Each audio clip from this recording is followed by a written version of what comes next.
one you just mentioned now is actually the orientation of the Portuguese who colonized Brazil.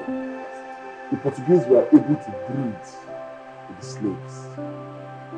If you go to Brazil today, you will see a Brazilian look in large numbers. They are not white, they are not black, they are not native Indians. They've bred for centuries. The Portuguese were able to assimilate faster. The UK people, the British people, is a very, very class-conscious society. So they didn't really breed with their slaves. The Americans were capitalists. They exploited slaves. In the UK, I heard that they had about 2 breeding farms. A breeding farm during the slave trade era was where a black man is giving women to impregnate in large numbers. They had such breeding farms in large numbers in the US. But then were they not African women that they were impregnating and not local women? African for women? Commercial purposes. Yes. Now, those to create breeding more farms, slaves. Yes. Some people will say those breeding, and a lot of the plantation owners, they want to call miscegenation, where plantation owners were having sex with their female slaves, and the mistress is in the house, saying that the woman is giving birth to half-caste children. Some of them are her husband's children, and they try to do it with a male slave. And when you give the white man a brown baby, he will boil the slave alive in hot oil. So the UK and the Americans had a more exploitative. I would say the UK and the US should pay some reparation because they exploited them seriously on the plantations. But on that note, they can pay. But pay reparation to any African country, no, it doesn't hold water. Secondly, again, what makes us Africans is not the color of our skin, it's the cultural orientation. The black American born in the US has an idea from Africa. Most of them have never been here. Doesn't know any culture except what the fuck's wrong with you. Trying to pull his gun, yes. So what makes us different from them is we have our cultural orientation. Definitely. So that's what makes us know that yes, we are from Mother Africa, not the skin color. If they choose to forget that animalistic change that was forced and thrust upon them, then maybe that's their way of coping with that trauma. And it could be generational, it could be a personal choice, but you kind of have to respect that, don't you? Yeah, sure. See, there's a saying that says, there's a saying, a white saying that says, if you don't look back to your ancestors, you won't look forward to prosperity. I agree with that. A lot of the problems the black community, say in America, for instance, is facing is they don't have roots. It's just imagine a plant or a tree without its roots. They don't have a place where they can say, this is home. Because where you are just now, you're not fully accepted there. If there was a way to just bundle all of you and just kick you out, it would have been done, right? The fact that you know as a person that you came from somewhere, right? And for once, it never occurred to you to ask, oh, where did I come from? Or but do they know? Do they know where they came from? When I say they know, I don't mean like they know, okay, I was from Nigeria or but they know they're from. DNA now show whether you're Igbo or Yoruba now. Yeah, but let's even assume the DNA can even correctly trace where you're from. But you understand, I'm from a certain place, right? Do you, or as a person, right, have you made any efforts to try to know where you came from or what is going on in those places? Also, when Africans, now that say like both of us, for instance, right, we migrate and travel to the United States, for instance, these same blacks will try to segregate and say, oh, you're African and we were blacks. Right? You're Africans and we're blacks. They're trying to, we're not the same. But truly, you're not the same. The truth of the matter is, we're the same. In the sense that we all came from the same place. These people the ancestors were taken as slaves. Many of them lost connection with their original origin, which has put that sense of non-attachment with Africa. Many of them have not visited the African continent before. They don't even know where to even visit. Yes. But the DNA technology has helped today. So when an African goes and meets an African American, the skin color is the same, the attitude, the orientation. They make very poor fathers. It's known in the US are the worst fathers. They blame it on slavery. Do you know why? I'm sorry, I'm a slave, you're a slave. My master marries you off to me, but comes at night and takes you away in my presence. And out of 6 brood you have for me, maybe 2 are mulattoes, 4 are blacks. You are not chaste anymore to me. I might not have that sense of loyalty to you, even though I know you might be doing it against your will. Any chance I get to run away from that embarrassment, I'll do it. So most times women were the ones bringing up those children.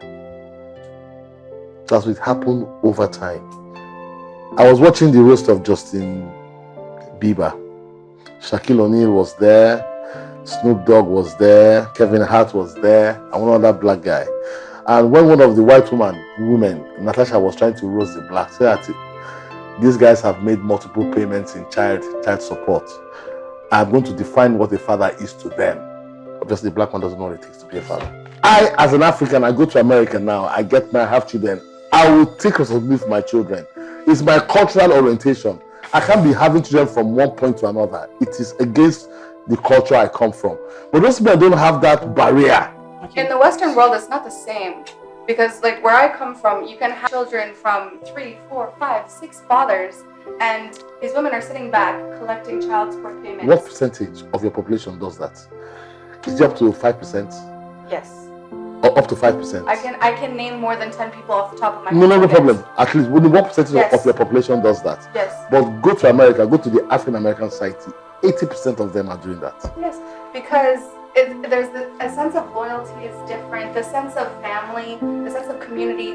You know, there's been, because of that intergenerational trauma, there has been a lack of family. There's been a lack of community. There's been a lack of feeling of like you belong in somewhere, or you belong, right? A lack of belonging in general. So as soon as you bring children into the mix, if the mother and the father are not ready to both come in and work with that child and work as a family union, which is almost always the case, then you have a child who then grows up not seeing what a proper family is supposed to look like, and not learning those family values and traditions that you might normally see here.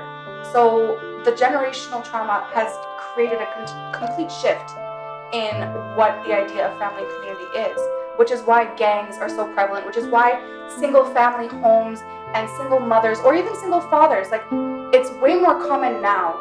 And if you look culturally and if you look in terms of race and ethnicity, yes, especially in America, African Americans, you will see more. In Canada, where I'm from, you'll see that more in Indigenous and Indian women. You'll see it so different because when slavery and colonization came, it shifted everything. And the culture that was already there, whether it's for the slaves who came from abroad, whether it's for the people who were already there, those people came and changed everything. They changed the whole game. And we've not been able to kind of like retake that place.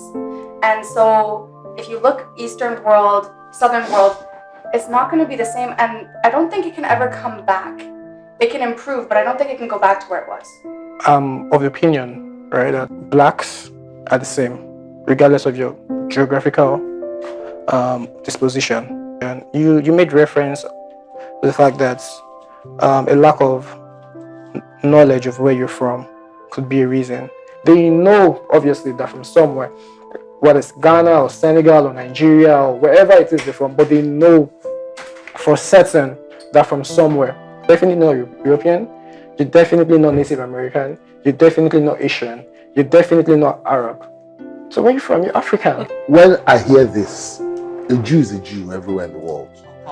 To an extent, as an African, when I hear the name of an European Jew, I know from the end whether it's a bird or a man, this might be Jewish. In America, the same thing. The most successful population in the US were the Europeans who ran away from Europe out of poverty. One of the fundamental things they did that made them prosper or propel them to commanding heights was strong family units. Without that, you cannot build a prosperous society. You are going to have that kind of society the blacks have in America. Yeah. But it wasn't just out of poverty that they left, No, right? so- It was yes. out of genocide, Thank you.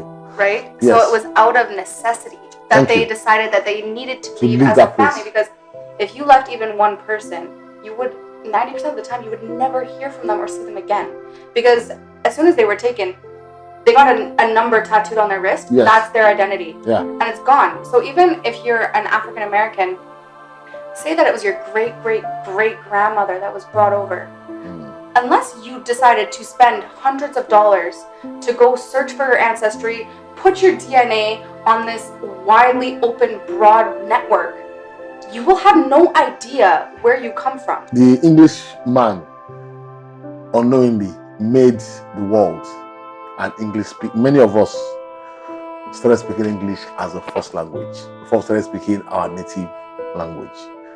But still, the fact of the matter is that my father was Igbo, my mother is Igbo. I know I'm Igbo. I might struggle with the language, but with time I started speaking the language. But I'm more proficient in English than in my native language. But I know who I am as an African. I know where I'm from. I know what is expected of me culturally. I cannot breed and have children everywhere. I can't be a polygamist. To even handle one woman is a problem. Yes. So, Yes, what I'm are you coming. trying to say? That is my cultural barrier. Okay. Okay. I can't cross that line, no matter how smart I think I am. But is that really your culture? Is that the culture of the Igbos to have Or just value. one wife? Cultural Polygamy value. failed long before the white man came. Polygamy has started to fail. You know why? My society gave birth to very strong women. Okay. So no man wants to come back home and see two strong women fighting every day. So it started dying.